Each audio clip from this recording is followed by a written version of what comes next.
Everest base ಕ್ಯಾಂಪ್ವರೆಗೂ ಹೋಗಿ ಬಂದ್ರಿ ನೀವು. How was the experience? ಅಂದರೆ ಎವರೆಸ್ಟ್ ಅಂದ ತಕ್ಷಣ ನಮಗಲ್ಲಪ್ಪ ಅಂತ ಭಾಳ ಜನ ಅನ್ಕೋತಾರೆ. ಎವರೆಸ್ಟ್ ಅಂದರೆ ನಾನು ಹೇಳ್ತೀನಪ್ಪ ನನ್ನ ಕೈಲಾಗಲ್ಲ ಅಂತ. ಬೇಸ್ ಕ್ಯಾಂಪ್ ಅದರಿಂದ ಆಯಿತು ಅಂತ. But base camp is not that easy. It is difficult. ನಾವು ಅಲ್ಲಿ ರೆಗ್ಯುಲರ್ ವರ್ಕೌಟು, ಹೈಕ್ಸ್ ಮಾಡ್ತೀವಿ, ಅದೆಲ್ಲ ಮಾಡ್ತಿರ್ತೀವಿ. ನಂದು ರೆಗ್ಯುಲರ್ ರೊಟೀನೇ ಇರುತ್ತೆ. Monday through Saturday regular workout, Sunday ಮಾತ್ರ ಏನು ಮಾಡೋಕ್ಕೋಲ್ಲ, ಅದೊಂಥರ ಬ್ರೇಕ್ ಡೇ ಥರ.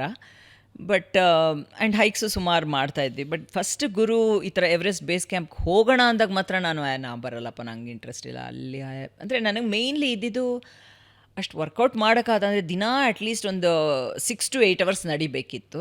6 to 8 hours 8 hours 6 to 8 hours ಆಗ್ತಿತ್ತು. ಆ್ಯಂಡ್ ಅದು ಹೆಂಗಿದ್ರೆ ಸುಮ್ಮನೆ ಏನೋ ನಡ್ಕೊಂಡು ಹೋದೆ ಅಲ್ವಲ್ಲ, ಫ್ಲ್ಯಾಟ್ ಸರ್ಫೇಸು ಅಲ್ಲ, ಅಥವಾ ಸುಮ್ಮನೆ ಇದ್ರ ಟ್ರೈಲು ಅಲ್ಲ, ಈಸಿ ಟ್ರೈಲು ಅಲ್ಲ, ಹತ್ತೋದು ಇಳಿಯೋದು ತುಂಬ ಮೆಟ್ಲು ಎಲ್ಲ, ಎಷ್ಟು ಸ್ಟೆಪ್ಸ್ ಹತ್ತಬೇಕಿತ್ತು, ಇಳಿಬೇಕಿತ್ತು.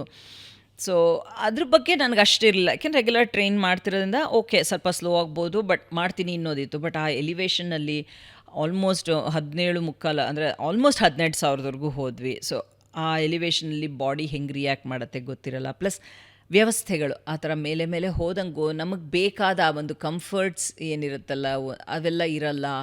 ಸೊ ಹೇಗಪ್ಪ ಅಂತ ನಾನು ಇಲ್ಲ ನಾ ಬರಲ್ಲ ಅಂತಂದೆ. ಇದಕ್ಕೆ ಮುಂಚೆ ಪೆರುಗೆ ಹೋಗಿ ಬಂದಿದ್ವಿ 5 days, ಅದು 5 ದಿನ ಇತ್ತು. ಸೊ ಓಕೆ ಮ್ಯಾನೇಜ್ ಆಯಿತು. ಆವಾಗ ಹೋಗಿ ಬಂದಾಗಲೇ ಅಯ್ಯೋ ಅಂತ ಅನಿಸಿತ್ತು. ಬಟ್ ಅದು 5 ದಿನ ತಾನೇ ಇದು 9 ದಿನದ ಹೈಕು ಪ್ಲಸ್ ಒಂದು 2-3 days ಎಕ್ಸ್ಟ್ರಾ, ಒಟ್ಟು ಒಂದು 12 ದಿನದ ಲೆಕ್ಕ. ಅದು ತುಂಬ ಅನುಮಾನಿಸಿದೆ, ನಾ ಬರಲ್ಲ ಅಂದ್ಕೊಂಡು. ಫೈನಲಿ ಎನಿವೆ ರೆಗ್ಯುಲರ್ ಟ್ರೆಕ್ಸು ಮಾಡ್ತಾ ಇದ್ದಿದ್ದರಿಂದ ಒಂದಿನ ಡಿಸಿಷನ್ ತೊಗೊಂಡು ಆಯಿತು ಮಾಡೇ ಬಿಡೋಣ, ಚಾಲೆಂಜು ತೊಗೊಳ್ಳೋಣ. ನೀವು ಬೇಸ್ ಕ್ಯಾಂಪ್ ತಲುಪಿದಾಗ ಫಸ್ಟ್ ಟೈಮ್ US ಅಲ್ಲಿ 1 kilometer ಓಡಿದ್ರಲ್ಲ, ಅದು ನೆನಪಾಯ್ತಾ? ಆಫ್ಕೋರ್ಸ್, ಎಲ್ಲಿಂದ ಎಲ್ಲಿಗೆ ಬಂದೆ ಅಂತ.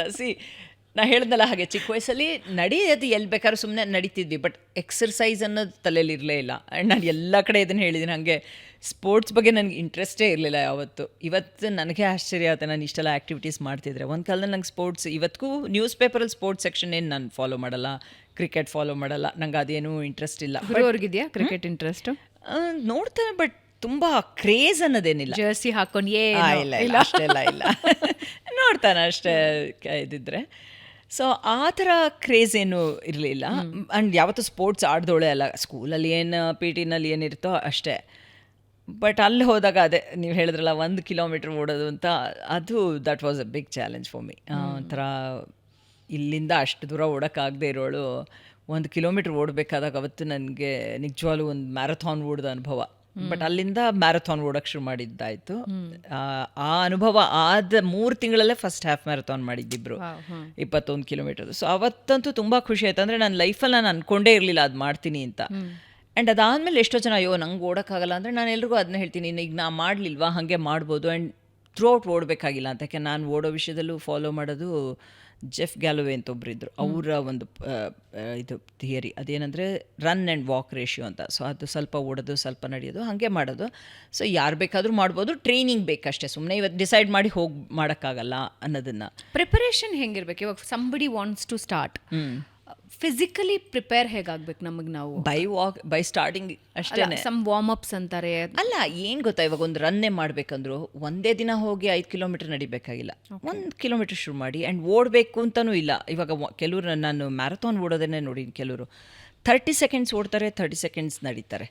ಆ ಥರ ರನ್ ವಾಕ್ ರೇಷಿಯೋನಲ್ಲೇ ಫುಲ್ 42 kilometer ಕೂಡ ವಾಕ್ ಫಿನಿಷ್ ಮಾಡ್ತಾರೆ, ಫಾಸ್ಟಾಗಿ, ಸ್ಲೋ ಆಗಲ್ಲ. ಅಂದರೆ ಆ ಕನ್ಸಿಸ್ಟೆಂಟ್ ಪೇಸ್ ಬೇಕಂದ್ರೆ ನಡೆದ ತಕ್ಷಣ ಇವಾಗ 30 seconds ಓಡಿದ್ಮೇಲೆ ಆ 30 seconds ನಡಿಬೇಕಾದ್ರೂ ಪೇಸ್ ಮೇಂಟೈನ್ ಮಾಡ್ಕೋಬೇಕು. ತುಂಬ ಸ್ಲೋ ಆಗ ಆಯ್ತಪ್ಪ ಅನ್ನೋ ಹಾಗಿಲ್ಲ. ಬಟ್ ಇವೆಲ್ಲ ಟ್ರೈನಿಂಗ್ ಅಷ್ಟೇ, ಯಾವುದೇ ಆದ್ರೂ ಟ್ರೈನಿಂಗಿಂದ ಬರುವಂಥದ್ದು. ಸೊ 1 kilometer ಮಾಡಬೇಕು, ಒಂದು ವಾರ ಕನ್ಸಿಸ್ಟೆಂಟಾಗಿ 1 kilometer ಹೋಗಿ ಬನ್ನಿ ಸಾಕು. ಆಮೇಲೆ ಚೂರು ಜಾಸ್ತಿ ಮಾಡೋದು, ಆ ಥರ ಮಾಡಿಕೊಂಡು ಮಾಡಬೇಕು. ಆ್ಯಂಡ್ ಮೇನ್ಲಿ ಸ್ಟ್ರೆಂತ್ ಟ್ರೈನಿಂಗು ಬೇಕು.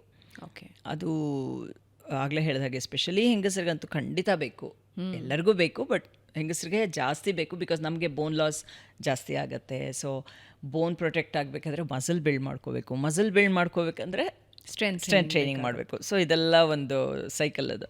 ಸೊ ಬೇಸಿಕಲಿ ಟ್ರೈನಿಂಗ್ ರೆಗ್ಯುಲರ್ ಇದ್ದರೆ ಈಗ ನಾವು ರೆಗ್ಯುಲರಾಗಿ ನಾನು ಜಿಮ್ಗೆ ಹೋಗಿ ವಾಕು ರನ್ನು ಎಲ್ಲ ಮಾಡ್ತಿದ್ದಾಗ ನಾನು ಎಂಥ ಮ್ಯಾರಥಾನ್ ಮಾಡಿದ್ರು ನೆಕ್ಸ್ಟ್ ಡೇ ಸುಸ್ತು ಅಂತಿರಲ್ಲ, ಯಾಕೆಂದರೆ ರೆಗ್ಯುಲರ್ ಬಾಡಿ ಅದಕ್ಕೆ ಅಭ್ಯಾಸ ಆಗಿರುತ್ತೆ ಅಂತ. ಸೊ ಇಲ್ಲೂ ಇನ್ಫ್ಯಾಕ್ಟ್ ಹೈಕ್ ಇದು ಎವರೆಸ್ಟ್ ಬೇಸ್ ಕ್ಯಾಂಪ್ಗೆ ಹೋದಾಗ್ಲೂ ದಿನ ಅದ್ರ ಸುಸ್ತು ಗೊತ್ತಾಗ್ತಿರಲಿಲ್ಲ. ಬಟ್ ಏನಂದರೆ ಮೇಲೆ ಹೋದಂಗೂ ಆಕ್ಸಿಜನ್ ಕಮ್ಮಿ ಆಗ್ತಾ ಹೋಗುತ್ತಲ್ಲ. So almost Everest base camp ಹತ್ರ ಹೋದಾಗಂತೂ ಒಂದು 50% ಆಕ್ಸಿಜನ್ ಸಿಗುತ್ತೆ ಅಷ್ಟೇ. ನಮ್ಗೆ ಇಲ್ಲೇನು ಸಿಗ್ತಿದೆಯೋ ಅದರಲ್ಲಿ 50% ಅಷ್ಟೇ ಸಿಗೋದು. ಸೊ ಅದರಿಂದಾಗಿ ಎಲ್ಲದು ಕಷ್ಟ ಅನಿಸ್ತಾ ಹೋಗುತ್ತೆ. ಅಂದರೆ ಒಂದು ಫುಡ್ ಡೈಜೆಸ್ಟ್ ಆಗಲ್ಲ. ಅಯ್ಯೋ ಫಸ್ಟ್ ಒಂದು 3-4 ದಿನ ಫುಲ್ಲು ಖುಷಿಯಾಗಿ ಎಲ್ಲರೂ ದಾಲ್ ಬಾತ್, ಅಲ್ಲಿ ಹೇಳೋದೆ ಅವರು ಹಂಗೆ ದಾಲ್ ಬಾತ್ ಪವರ್ 24 hours ಅಂತ. ಅಂದರೆ ಅಲ್ಲಿ ಆ ಹೈಕ್ಸ್ ಮಾಡೋಕ್ಕೆ ದಾಲು ಅನ್ನ ಅವೆಲ್ಲ ಇದು ಆಲೂಗೆಡ್ಡೆ ಅವೆಲ್ಲ ಕೊಡೋದೆ ಕಾರ್ಬ್ಸು. ಸೊ ತಕ್ಷಣಕ್ಕೆ ಎನರ್ಜಿ ಕೊಡುತ್ತೆ ಅಲ್ವಾ. ಸೊ ಅದು ಸ್ಟ್ಯಾಂಡರ್ಡ್ ಊಟ ಅಲ್ಲಿ. ಅದನ್ನು ಫಸ್ಟೆಲ್ಲ ಒಂದು 3-4 days ಚೆನ್ನಾಗಿ ಎಂಜಾಯ್ ಮಾಡ್ಕೊಂಡು ತಿಂದ್ವಿ. ಬಟ್ ಆಮೇಲೆ ಅದು ಕೂಡ ಡೈಜೆಸ್ಟ್ ಆಗ್ತಾ ಇರಲಿಲ್ಲ. ತುಂಬ ಕಷ್ಟ. ಅದಂದರೆ ಮೇಲ್ಮೇಲೆ ಹೋದಂಗೂ ನಮ್ಮ ಡೈಜೆಷನ್ ಪವರ್ ಕಮ್ಮಿ ಆಗ್ತಾ ಹೋಗುತ್ತೆ. ಹಾಗಾಗಿ ಆಮೇಲೆ ಬರೀ ಸೂಪು ಮತ್ತು ದಾಲ್ ಸೂಪು ಮತ್ತು ಇದಕ್ಕೆ ಆಲೂಗೆಡ್ಡೆಗೆ ಬಂದ್ವಿ. ಕೊನೆಗೆ ಅದು ಆಗಲೇ ಬರೀ ವೆಜಿಟಬಲ್ ಸೂಪು ಅಥವಾ ಬರೀ ಗಾರ್ಲಿಕ್ ಸೂಪು ಅಷ್ಟೇ ಕುಡ್ಕೊಂಡಿರ್ತಿದ್ವಿ. ಎನರ್ಜಿ ಆಗ್ತಿತ್ತು ಅದು. ಅಂದರೆ ನೀರು ಹೈಡ್ರೇಷನ್ ಚೆನ್ನಾಗಿ ತೊಗೊಳ್ತಿದ್ವಿ. ಅದು ಗೊತ್ತಾಗ್ತಾನೂ ಇರಲಿಲ್ಲ, ಯಾಕಂದ್ರೆ ಡೈಜೆಸ್ಟೇ ಸರಿಗೆ ಆಗ್ತಿರ್ಲಿಲ್ಲ. ಸೊ ಅಷ್ಟೆಲ್ಲ ಬರೀ ಅಷ್ಟರಲ್ಲೇ ಹೆಂಗಪ್ಪ ಮಾಡ್ತಿದ್ವಿ ಅನ್ಸತ್ತೆ. ಬಿಕಾಸ್ ನಾರ್ಮಲಿ ಒಂದು ಹೈಕ್ ಆಗಲಿ ಏನೇ ಹೋದ್ರೂ ಮಧ್ಯೆ ಒಂಚೂರು ಏನೋ ಸ್ನ್ಯಾಕ್ಸ್ ತಿನ್ನೋದು, ಒಂಚೂರು ನಟ್ಸು ಏನೋ ಮಾಡ್ತಿರ್ತೀವಿ ಅಲ್ಲ, ಅದೆಲ್ಲ ಏನು ಬೇಕು ಅಂತಲೇ ಅನ್ನಿಸ್ತಿರ್ಲಿಲ್ಲ. ಬಟ್ ನೀರು ಮತ್ತು ಇದು ಎಲೆಕ್ಟ್ರೋಲೈಟ್ಸ್ ಮಾತ್ರ ಬಲವಂತವಾಗೇ ತೊಗೋತಿದ್ವಿ. ಬಿಕಾಸ್ ನಮಗೆ ಆ ಚಳಿ ಇದರಲ್ಲಿ ಗೊತ್ತಾಗಲ್ಲ ನಮ್ಮ ದೇಹ ಹೇಗೆ ರಿಯಾಕ್ಟ್ ಮಾಡ್ತಿದೆ ಅಂತ. ಬಟ್ ನಾವು ನೀರು ಇದು ಚೆನ್ನಾಗಿ ಕುಡಿಲಿಲ್ಲ ಅಂದರೆ ಅದು ಎಫೆಕ್ಟ್ ಆಗುತ್ತೆ. ಸೊ ದಿನ ಟೆಂಪ್ರೇಚರ್ ಇತ್ತು ಆಗ? ಗೋರಕ್ಷಪ್ ಅಂತ ಒಂದು ಜಾಗದಲ್ಲಿ -15-18 ಆ ಥರ ಏನೋ -15-18 ಅದೇ ಮೂಳೆ ಕೊರಿಯೋ ಚಳಿ. ಮೂಳೆ ಕೊರಿಯೋ ಚಳಿನ ಅಯ್ಯಪ್ಪ. ಅದು ಎಷ್ಟೆಷ್ಟು ಅಂದರೆ 3 ಲೇಯರ್ ಪ್ಯಾಂಟು, ಒಂದು 5 ಲೇಯರ್ ಮೇಲ್ಗಡೆ ಇದು ದಪ್ಪ ಜಾಕೆಟು, ಆಮೇಲೆ 3 ಟೋಪಿಗಳು, 3 ಪೇರ್ ಗ್ಲೌಸು, ಅಷ್ಟೆಲ್ಲ ಹಾಕ್ಕೊಂಡ್ರು ಚಳಿ. ಅದು ಮಾತ್ರ ಭಾಳ ಕಷ್ಟ. ನನಗೆ ನಾರ್ಮಲಾಗೇ ನನ್ನ ಚಳಿದು ಟಾಲರೆನ್ಸ್ ಕಷ್ಟ, ಅಷ್ಟ ಆಗಲ್ಲ ನನಗೆ. ಬಟ್ ಅಲ್ಲಿ ಒಂಥರ ಓಪನ್ ಮೈಂಡಿಂದಾನೇ ಹೋಗಿದ್ರಿಂದ ಆಯಿತು ಅಷ್ಟೇ. ಎವರೆಸ್ಟ್ ಹತ್ತೋ ಪ್ಲಾನ್ ಇದೆಯಾ? ಇಲ್ಲಪ್ಪ, ಖಂಡಿತ ಇಲ್ಲ. ಇದೇ ಎವರೆಸ್ಟ್ಗೆ ಹೋಗಿ ಬಂದಷ್ಟು ಆಯಿತು. ಇಲ್ಲ, ಅದಕ್ಕೆ ಒಂದು ತುಂಬಾ ಡಿಫ್ರೆಂಟ್ ಮೈಂಡ್ಸೆಟ್ ಬೇಕು. ಅದಕ್ಕೆ ಆಫ್ಕೋರ್ಸ್ ಮೌಂಟೇನಿಯರಿಂಗ್ ಟ್ರೈನಿಂಗ್ ಬೇಕು. ಆ್ಯಂಡ್ ಆನೆಸ್ಟ್ಲಿ ನನಗೆ ಇನ್ನೊಂದು ಅನ್ಸೋದೇನೆಂದರೆ ಎವರೆಸ್ಟಿಗೆ ಹೋಗೋವಂಥವ್ರ ಒಂದು ಮೈಂಡ್ಸೆಟ್ ಬೇರೆ. ಯಾಕೆಂದರೆ ಜನರಲಿ ಹೇಳ್ತಾರೆ ಎವರೆಸ್ಟ್ಗೆ ಹೋಗೋರು ಫ್ಯಾಮಿಲಿಗೆ ಒಂಥರ ಬಾಯಿ ಹೇಳಿ ಹೋಗಬೇಕು ಅಂತ. ಬಿಕಾಸ್ ಗೊತ್ತಿಲ್ಲ, ಇವಾಗ ಮೊನ್ನೆನೇ ತುಂಬ ಬೇಜಾರಿನ ವಿಷಯ ಅಂದರೆ ಇಬ್ಬರು ನಮ್ಮ ಇಂಡಿಯಾದವರೇ ಮೇಲೆ ಹೋಗಿ ಕೆಳಗೆ ಬರಬೇಕಾದ್ರೆ ಒಂಥರ ಪ್ರಾಣ ಹೋಗೋಂಗಾಗೋಯ್ತು.